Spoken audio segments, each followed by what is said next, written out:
एक और बड़ी खबर यह है कि अतीक की पत्नी कर सकती है सरेंडर। शाइस्ता की हम बात कर रहे हैं। उमेश पाल हत्याकांड में आरोपी है शाइस्ता, फरार चल रही है। 50,000 का इनाम है उस पर। और जानकारी यह कि शाइस्ता अब सरेंडर कर सकती है, आज ही के दिन सरेंडर हो सकता है। उमेश हत्याकांड के बाद से फरार शाइस्ता आज सरेंडर कर सकती है, यह बड़ी खबर। इससे पहले खबर यह थी कि असद को जिस वक्त सुपुर्द खाक किया जाएगा उस वक्त शाइस्ता आ सकती है, लेकिन ऐसा हुआ नहीं। और अब जानकारी यह है कि आज शाइस्ता सरेंडर कर सकती है। उमेश पाल हत्याकांड में आरोपी है शाइस्ता, फरार चल रही है। 50,000 का इनाम शाइस्ता पर भी है। और इससे पहले कई ऐसे सीसीटीवी आ चुके हैं जिसमें उमेश पाल हत्याकांड के आरोपियों के साथ, फरार शूटर्स के साथ शाइस्ता की तस्वीर नजर आई है। और उसी के बाद उस पर शक गहराता गया। जब इस केस में से आरोपी बनाया गया तब से शाइस्ता फरार हो गई। इस पर 50,000 का इनाम रखा गया है। और खबर यह है कि आज सरेंडर कर सकती है शाइस्ता। असद एनकाउंटर में ढेर हो गया, अतीक की हत्या कर दी गई। अब जानकारी यह कि अतीक की पत्नी सरेंडर कर सकती है। अजीत और जानकारी के साथ हमारे साथ हैं। अजीत, क्या आज होगा सरेंडर? देखिए, बिल्कुल जो खबर आ रही है कि शाइस्ता परवीन अपने अधिवक्ताओं के जरिए पुलिस के सामने सरेंडर करना चाहती है, क्योंकि आज देखिए रविवार है और अदालतें बंद होती हैं, स्पेशल कोर्ट ही सिर्फ बैठती है। तो जो खबर है यूपी पुलिस के पास वो इस बात की जानकारी है कि शाइस्ता पुलिस के सामने भी सरेंडर कर सकती है और इस बात की जिक्र कर सकती है, गुहार लगा सकती है कि उसे उसके पति अतीक अहमद के जनाजे में शामिल होने दिया जाए, भले ही उसे गिरफ्तार कर लिया जाए। तो अभी ज्यादा चांसेस है, क्योंकि अभी देखिए पीएम शुरू हुआ, लगभग 2.5 से 3 घंटे अतीक और अशरफ दोनों की डेड बॉडी का पोस्टमार्टम करने में लगेगा, यानी लगभग 4 बज जाएगा पोस्टमार्टम खत्म होने में। तो उसके बाद उनको सुपुर्दे खाक किया जाएगा, उनकी डेड बॉडी को सौंपा जाएगा। उससे पहले शाइस्ता परवीन हो सकता है प्रयागराज पुलिस के सामने ही सरेंडर करे या किसी और पुलिस के सामने, क्योंकि जो खबर आ रही है वो इसी बात की आ रही है कि वो अपने पति के जनाजे में शामिल होना चाहती है, लिहाजा वो सरेंडर कर सकती है। हालांकि अभी इसके आधार जो जानकारी है वो प्रयागराज, कौशाम्बी, प्रतापगढ़ या आसपास के किसी अदालत में किसी पुलिस स्टेशन में सरेंडर कर सकती है। पुलिस लगातार निगाहें बनाए हुए, लोकेशन भी ट्रेस की जा रही है कि शाइस्ता परवीन को सरेंडर करने से पहले गिरफ्तार कर लिया जाए। अगर गिरफ्तार भी किया जाता है तो प्लानिंग यही है कि वो गिरफ्तारी के बाद खुद गिरफ्तारी दे, सरेंडर करे और वो इस बात की बात करे कि गुहार लगाए कि उसे उसके पति और उसके देवर अशरफ और अतीक के जो जनाजा है उसमें शामिल होने की अनुमति दी जाए। लेकिन फिलहाल अभी तक चूंकि 1 से 1 बज चुका है और अभी तक उसका सरेंडर नहीं हुआ, तो 4 बजे के बीच अभी अगले 3 घंटे में शाइस्ता परवीन को लेकर भी खबर आ सकती है। विशाल, बिल्कुल, तो आज सरेंडर कर सकती है शाइस्ता। अतीक और अशरफ की हत्या के पीछे कौन, ये एक बड़ी खबर आपको बताते हैं। 14 नामों का खुलासा किया था अतीक ने जब वो पुलिस कस्टडी में था, उससे पूछताछ हो रही थी। 14 नाम उसने बताए थे।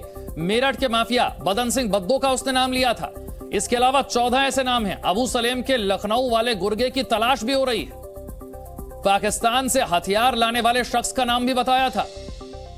यूपीएसटीएफ और एटीएस की जांच इसे लेकर तेज हो गई है और कुछ सफेद पोश नामों का भी खुलासा संभव है।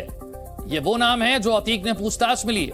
कुछ कारोबारी भी हैं जिसे लेकर नाम अतीक ने लिए थे और अतीक जो खुलासे कर रहा था, कुछ कारोबारी भी उन खुलासों से परेशान थे।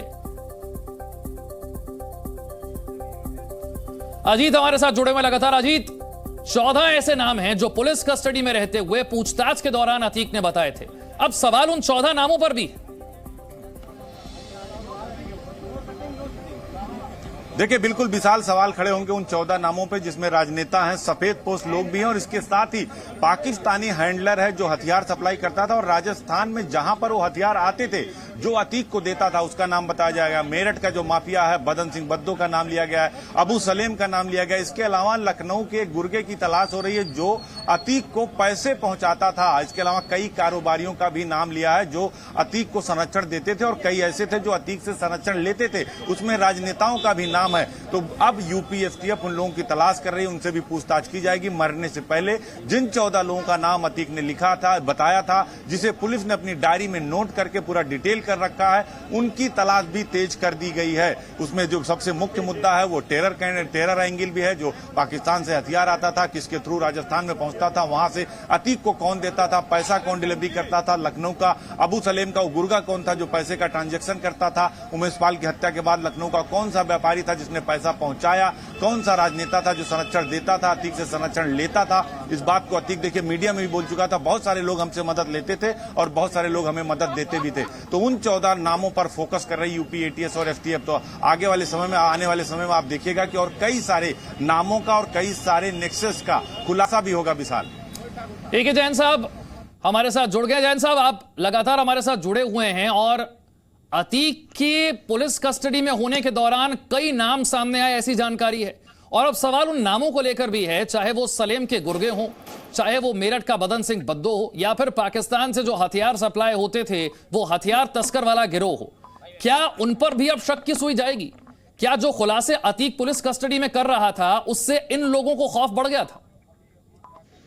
इन लोगों को भी खौफ बढ़ गया था और जहां पर इसके पैसे इन्वेस्टेड थे उसमें कुछ एनसीआर के, लखनऊ वगैरह के बिल्डर्स बताए जाते हैं और बड़े लोग हैं, उनको भी इस बात की चिंता थी कि जिस तरह के खुलासे लगातार हो रहे हैं।